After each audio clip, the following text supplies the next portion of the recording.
जय श्री कृष्ण मित्रों, तमने बिल्कुल मानवामां नहीं आवे कि आ ढोकळा मैं ममरा अने दूधीमांथी तैयार कर्या छे।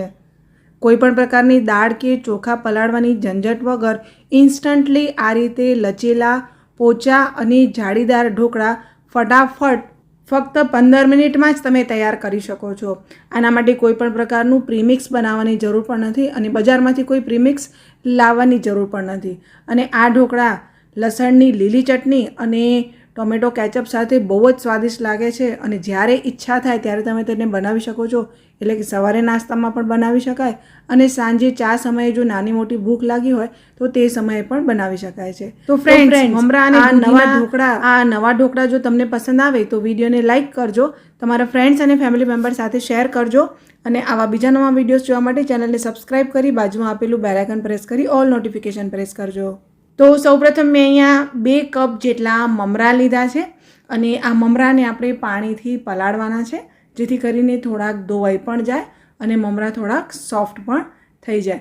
तो ममराने आपणे आ रीते पाणीमां 5-1 मिनिट माटे पलाळीशुं अने 5 मिनिट थाय एटले ममरा आ रीते नरम थई गया है अने तमे जो साइज में थोड़ा नाना पण थई गया है एटले ममराने आ रीते मैं चारणी में काढी लीधा है। बधुं पाणी आ रीते नितारी लेवानुं छे अने त्यारबाद आगळनी प्रोसेस में हवे आ ढोकळामां आपणे दूधी पण उमेरवानी छे। तो तेना माटे अहींया मैं आ रीते 1 कप जेटली समारेली दूधी लीधी छे, रफली ज समारवानी छे અને જો તમે ઈચ્છો તો તમે છીણ કરીને પણ એડ કરી શકો છો, પણ આ રીતે ઉમેરશો તો ઢોકળા વધુ પોચા બનતા હોય છે એટલે હું તેને મિક્સરમાં ગ્રાઇન્ડ કરી લઉં છું।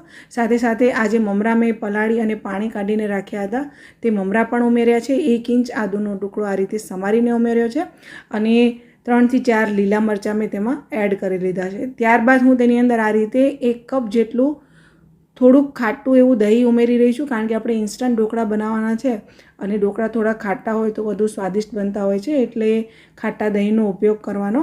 અને ત્યારબાદ આપણે આ રીતે તેને ગ્રાઇન્ડ કરી લઈએ। આ બધું જ એકદમ સરસ એકરસ થાય ત્યાં સુધી આપણે તેને ગ્રાઇન્ડ કરવાનું છે અને લગભગ 30 સેકન્ડથી 45 સેકન્ડમાં જ આ મિક્સરની અંદર બધું એકદમ સરસ એકરસ ગ્રાઇન્ડ થઈ જતું હોય છે। તો અહીંયા જો કેટલું સરસ રીતે ગ્રાઇન્ડ થઈ ગયું છે।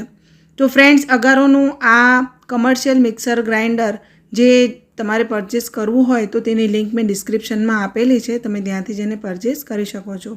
આ મિશ્રણને મેં એક મોટા મિક્સિંગ બાઉલમાં એડ કર્યું છે અને ત્યારબાદ આપણે તેની અંદર 1.5 કપ જેટલી સૂજી એડ કરીશું અને ત્યારબાદ આપણે તેની અંદર 1 કપ જેટલું પાણી એડ કરીશું। તો આ બધું આપણે પહેલાં મિક્સ કરી લઈએ। સૂજી પાણીને એબ્ઝોર્બ કરતી હોય છે અને જે બેટર હતું એ આપણું પહેલેથી થીક હતું, તેની અંદર મેં સૂજી અને પાણી ઉમેરી અને આ રીતે તેને મિક્સ કરી લીધું છે। ફ્રેન્ડ્સ, આ વિડીયો તમે ક્યાંથી જોઈ રહ્યા છો, તમારા ગામનું નામ અને તમારું નામ કોમેન્ટ સેક્શનમાં લખજો એટલે મને ખબર પડે કે મારા વ્યુઅર્સ કોણ છે અને ક્યાંથી મારી ચેનલને રેગ્યુલરલી જોતા રહે છે। તો બેટરની કન્સિસ્ટન્સી તમે અહીંયા જોઈ શકો છો। થોડીવાર માટે આ બેટરને આપણે રેસ્ટ આપવાનો છે, લગભગ 15-1 મિનિટ માટે આપણે તેને ઢાંકીને સાઈડ પર રાખીએ જેથી કરીને સૂજી જેટલું પાણી એબ્ઝોર્બ કરવું હશે એટલું કરી લેશે અને ઢોકળા માટેનું આપણું બેટર રેડી થઈ જશે। તો ત્યાં સુધી આપણે અહીંયા એક ચટણી તૈયાર કરી લઈએ। તો મેં આ 2 ટેબલ સ્પૂન લસણ લીધું છે, 2 લીલા મરચાં લીધા છે અને 1 ડુંગળી મેં આ રીતે રફલી ચોપ કરીને એડ કરી લીધી છે।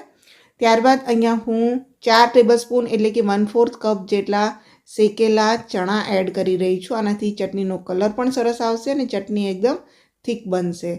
સ્વાદ પ્રમાણે 1 ચમચી મેં મીઠું ઉમેર્યું છે અને ત્યારબાદ હું તેની અંદર આ રીતે 1 ચમચી ખાંડ ઉમેરું છું, અડધી ચમચી હું તેની અંદર આમચૂર પાવડર એડ કરી રહી છું અને 100 ગ્રામ જેટલા લીલા ધાણા પાણીથી સારી રીતે ધોઈને મેં ઉમેરી લીધા છે અને અહીંયા મેં થોડુંક પાણી એડ કર્યું છે અને હવે આપણે તેને ઢાંકીને મિક્સરમાં ગ્રાઇન્ડ કરી લઈએ। તો અહીંયા આ ચટણીને ગ્રાઇન્ડ કરવા માટે મેં અગારોના ગ્રાન્ડ કમર્શિયલ મિક્સર ગ્રાઇન્ડરનો ઉપયોગ કર્યો છે જે 1400 વોટની મોટર સાથે આવે છે અને ખૂબ જ ફાસ્ટલી તેની અંદર વેટ અને ડ્રાય ગ્રાઇન્ડિંગ થઈ જાય છે। અહીંયા જો ચટણી એકદમ ફટાફટ ગ્રાઇન્ડ થઈ ગઈ છે, મેં 30 સેકન્ડમાં જ તેને ગ્રાઇન્ડ કરી છે અને જો અહીંયા આ ચટણી એકદમ સરસ ગ્રીન કલરની એઝ ઇટ ઇઝ જ રહી છે અને એકદમ ટેસ્ટી તૈયાર થઈ છે। હવે ફ્રેન્ડ્સ, અહીંયા જે બેટર આપણે રેસ્ટ પર રાખ્યું હતું તેને 15 મિનિટ થઈ ગઈ છે અને બેટર પહેલાં કરતાં ઘણું ઘટ થઈ ગયું છે। બેટરની આ કન્સિસ્ટન્સી ઢોકળા માટે એકદમ પરફેક્ટ છે। હવે આપણે આની અંદર પાણી ઉમેરવાની જરૂર નથી। જો આનાથી વધારે થીક હોય તો તમે 1, 2, 3 ચમચી જેટલું પાણી એડ કરી શકો છો। હવે સ્વાદ પ્રમાણે આપણે તેમાં 1 ચમચી જેટલું મીઠું ઉમેરીશું અને 2 ચમચી આપણે તેમાં ખાંડ ઉમેરીશું. ઢોકળા થોડાક ખાટા મીઠા હોય તો વધુ સ્વાદિષ્ટ બનતા હોય છે. ખાસ કરીને જે દૂધીમાંથી બનાવ્યા હોય તેમાં ગળપણ ખટાશ બંને હોય તો એ ઢોકળા વધુ સ્વાદિષ્ટ બને છે.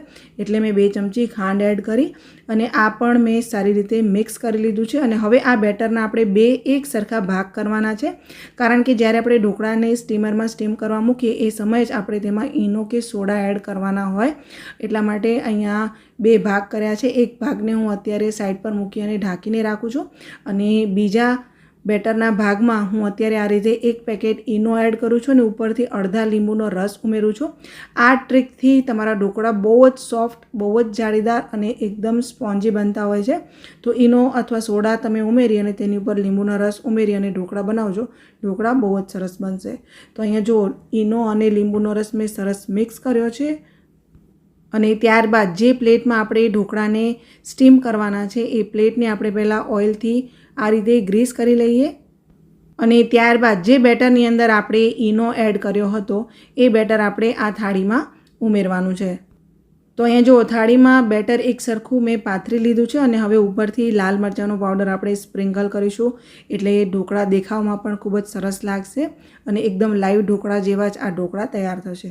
અહીંયા સ્ટીમરમાં મેં પહેલેથી જ પાણીને ગરમ કરવા માટે મૂકી દીધું હતું અને એ પાણી પણ ગરમ થઈ ગયું. ત્યારબાદ મેં તેમાં ઈનો એડ કરી આ રીતે થાળીમાં બેટર ઉમેર્યું અને હવે આ ઢોકળાને મેં 15 મિનિટ માટે સ્ટીમ કરવા માટે મૂક્યા હતા.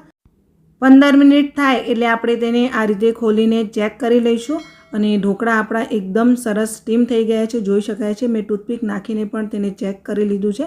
ગેસને બંધ કરીશું અને ઢોકળાની આ થાળીને મેં બહાર કાઢી લીધી છે.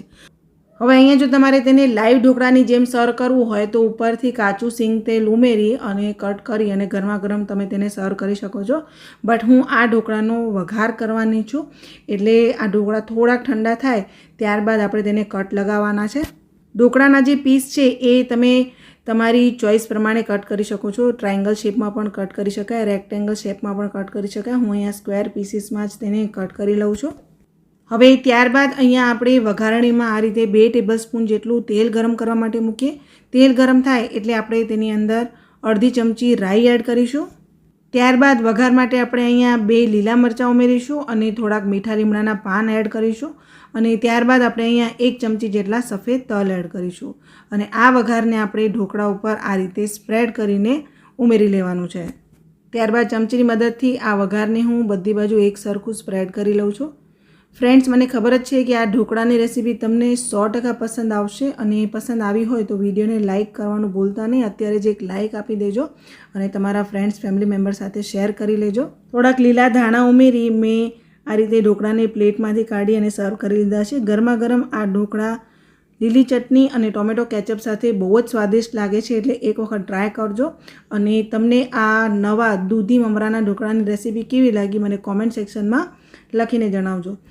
ચેનલ પર નવા હોય તો ચેનલને સબસ્ક્રાઈબ કરી લેજો, જેથી કરીને નવા વિડીયોઝના નોટિફિકેશન સૌથી પહેલાં તમારી પાસે પહોંચી જાય.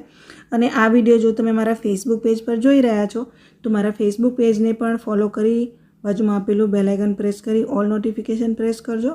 તો બસ અત્યાર માટે આટલું જ. હવે ફરીથી મળીશું એક નવી રેસીપી સાથે. ત્યાં સુધી તમને બધાને મારા જય શ્રી કૃષ્ણ.